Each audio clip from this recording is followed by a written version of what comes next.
Hello, everyone, and welcome to John 17:17, where we practice the truth.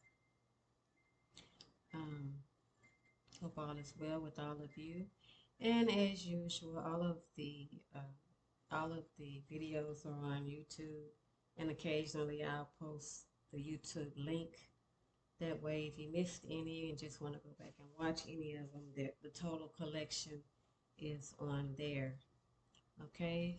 Today I'm going to do Ephesians 4 and 25. Someone sent it to me actually the other day, and whenever I read a scripture, I always like to study the scripture also uh, because it just doesn't benefit you if you don't know what the scripture meant.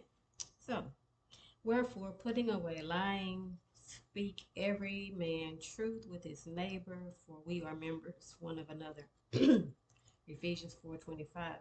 Okay, on the commentary, it says, wherefore, putting away lying, which is one of the deeds of the old man, and a branch of the former conversation agreeable to him. So it's agreeable to the old you to lie, because remember, before we regenerated, we are, our very minds are against God. It's only because we're regenerated that we have any love for God at all. So we are in disagreement. The flesh is in disagreement with God. So that's what we refer to as the old man. A lie is a voluntary disagreement of the mind and speech. In other words, your speech does not agree with what your mind knows. Your mind knows one thing, but you said something else, you lied. So there's a voluntary disagreement of the mind and speech with a design to deceive, and that is the key word, to deceive. It is to speak that which is false, contrary to the truth shining in the mind, and it is spoken knowingly and willingly with a design to impose upon others. Hence, a man may speak what is false and not be a liar if he does not know it to be so. That doesn't include gossiping and repeating what you heard, because if you're gossiping, you're already wrong. So, not in that sense, but if you speak something unknowingly and your intention is not to deceive, and that thing that you spoke was not true, then you did not lie. Okay? Parables, fables, tropes, figures, hyperboles are not lies, because they are not used to deceive but to illustrate and enforce truth. So, I mean, it's an exact, hyperboles are an exaggerated truth. Um, Not in a sense where, again, where you're just talking about something like you say it was 5 police cars at somebody's house and it was only one, and you witnessed it, so you lied right there. But a hyperbole is more or less, like it says, to illustrate and enforce the truth. If you were trying to say that somebody was so in love or whatever, you might say his nose is so wide open that a train can go through it. Well, that's not to be taken serious. You know, doggone well, a train ain't gonna really drive through it. But you're just trying to illustrate and enforce, give it some impact, the truth some impact. There are several sorts of lies. There are an officious lie, which is told for the services of others, which is a lie told for the greater good. But it's still a lie. This is not lawful, for evil is not to be done, that good may come of it. Okay, the ends does not justify the means. You might have been doing it for a good reason, but it does not justify the fact that you still lied. And a man may as well tell a lie to serve himself as another. Any other sin by the same rule may be allowed of and tolerated. Besides, it is not lawful to lie for God, and therefore not for a creature. There is a jocose lie. This ought not to be encouraged. All appearance of evil should be abstained from. Every idle word must be accounted for, and hereby also an evil habit of lying may be acquired. You joke in one while, but you just pick up a habit of lying.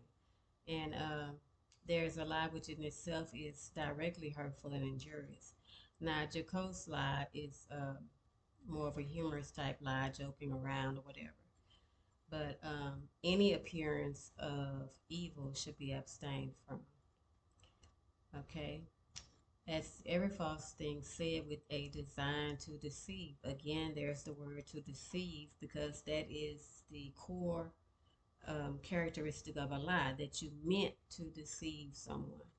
There are religious lies and liars, some practical ones, and those who do not sincerely worship God and who are desolate in their lives and their practice is not according to their profession.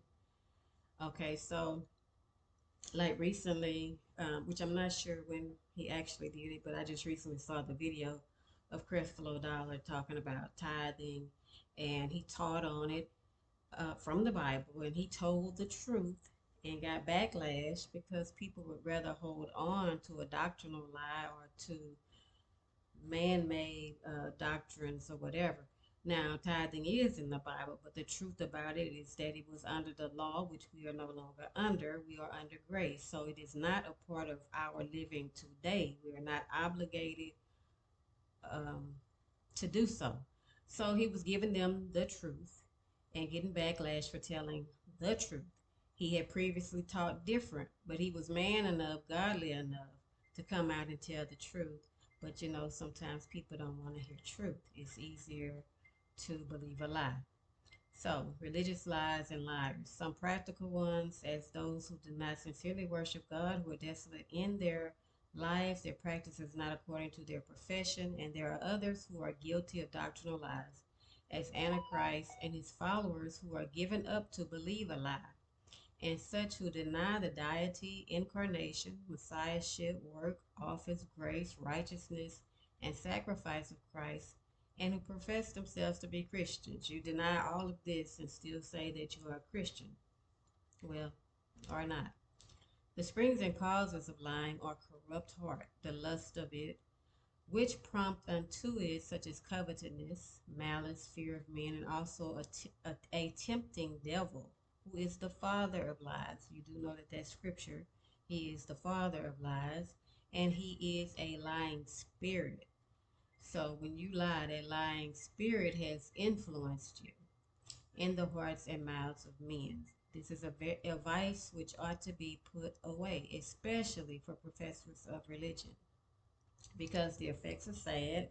It brings infamy, it brings disgrace, discredit upon particular persons, and has brought judgment upon nations. Okay, it is very abominable in the sight of God.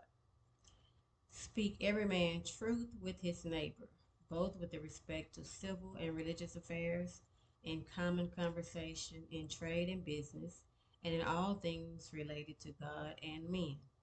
For we are members one of another. Okay? As men, all of one blood, descended from one man, and are related one to another.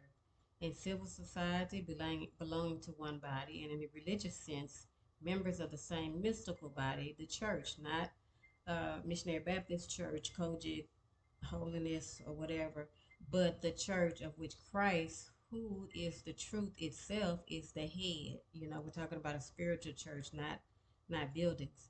Therefore, I should not attempt to deceive one another by lying. Okay, let me pause right here. It's something I want to look up. Let's see. Well, let's see.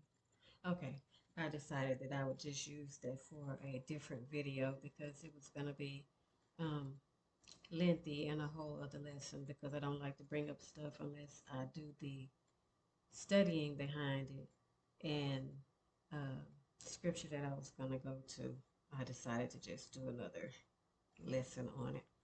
So that's that for today. Everyone be blessed.